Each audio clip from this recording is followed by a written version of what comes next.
Après les 153 épisodes de Dragon Ball et 291 pour Dragon Ball Z, soit 42 tomes au total pour le manga papier et une pléthore d'OAV, le jeune public des années 80-90 en avait terminé avec la célèbre série. Bien sûr, d'autres versions, GT Ukai, étaient venues compléter le tableau déjà bien rempli des œuvres d'Akira Toriyama, jusqu'au récent film La Guerre des Dieux et la résurrection de Freezer.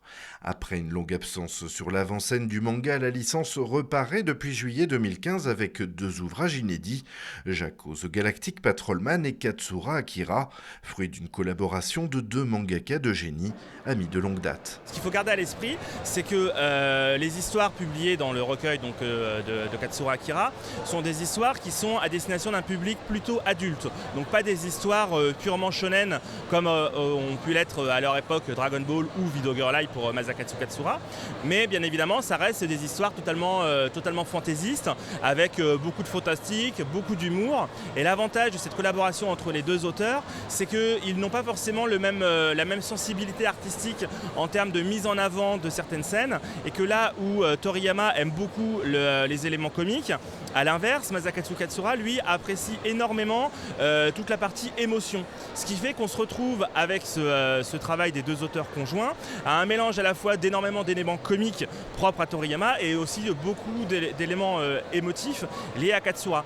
Une synergie qui donne un peu de profondeur à l'univers de Sangoku, mais attention, les deux histoires de ce spin-off n'évoquent pas du tout le héros, mais plutôt des aventures de la patrouille intergalactique. Et si les décors et personnages ont été designés par Monsieur Toriyama en personne, la patte Masakatsu Katsura se mêle subtilement au scénario pour un rendu saisissant. Sur le coup, au début, je pensais surtout à la lecture, mais j'ai remarqué au fur et à mesure des dessins, quand je regarde bien les deux, que même si on reconnaît bien les dessins, on voit qu'il y a les traits qui sont plus fins au niveau du visage, les décorations peut-être aussi qui est un peu plus, pour certains dessins qui sont plus travaillés. On reconnaît les deux univers, l'histoire elle-même aussi est assez, elle est correcte, pareil, il y a de l'humour exactement, pareil. Des personnages naïfs, des quiproquos toujours aussi insolites. Après plusieurs années d'absence, la machine Dragon Ball se relance aussitôt avec les recettes qui ont fait son succès. Envie de raconter des histoires, ça vous quitte jamais vraiment totalement. Et donc il est arrivé un moment où il s'est dit tiens, j'ai envie de reprendre, j'ai envie de faire des trucs. Il avait bien évidemment des projets en tête. Et donc il s'est lancé non seulement d'une part dans le Katsura Akira, où là il était on va dire que scénariste, et où en parallèle il avait vraiment une histoire avec Jaco The Galactic Patrolman, qui était là encore une histoire comique. Donc on n'est absolument pas dans la veine, on va dire, dans la veine orientée action des derniers tomes de Dragon Ball, mais beaucoup plus dans la veine comique des premiers Dragon Ball. Et où en fait, donc justement, Jaco raconte l'histoire de Jaco, qui est un patrouilleur galactique. Donc la patrouille galactique étant une sorte de force, on va dire, interstellaire, qui se charge justement de faire régner la justice.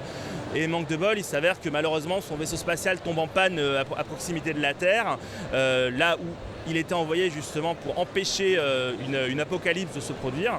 Et comme il débarque sur Terre, sa première volonté est de chercher un moyen de réparer son vaisseau pour accomplir sa mission. En fait, Jaco en lui-même, le personnage est assez maladroit. Il se prend vraiment pour un héros de la justice. Il fait toujours un petit speech quand il se présente, mais au final, quand on lit l'histoire du début à la fin, il est maladroit. En fait, c'est sa faute s'il s'est pris la lune. Fou rire garanti pour ce one-shot qui fait figure de préquel et de référence fanservice. On peut parler aussi de préquel de Dragon Ball, dans la mesure où effectivement la première mission de Jaco, la raison pour laquelle il est venu sur Terre, c'est justement entre guillemets d'empêcher l'arrivée de Son Goku. Bien évidemment, comme vous avez lu Dragon Ball, vous savez que visiblement il n'a pas totalement réussi. Mais je vous laisse le plaisir de découvrir comment il n'a pas réussi à la lecture de ce tome. C'est plus un petit bonus, histoire de raconter un petit peu le début, voir qu'est-ce qui s'était passé. Au passage, à la toute fin du livre, comme on sait que c'est Sangoku qui est dans la capsule, on voit comment ça s'est passé en fait sur la planète au moment où il a été expulsé. Donc on rencontre son père et sa mère. Et j'ai trouvé ça très intéressant. En amont des prochains Dragon Ball en version super difforme de Shueisha et Toei Animation espère reconquérir le cœur des fans, qu'ils soient adultes ou qu'ils découvrent cet univers ou en couleur. D'ailleurs, les pages de cette série SD sont prévues intégralement en couleur pour une œuvre mêlant histoire originelle, clin d'œil et nouveauté.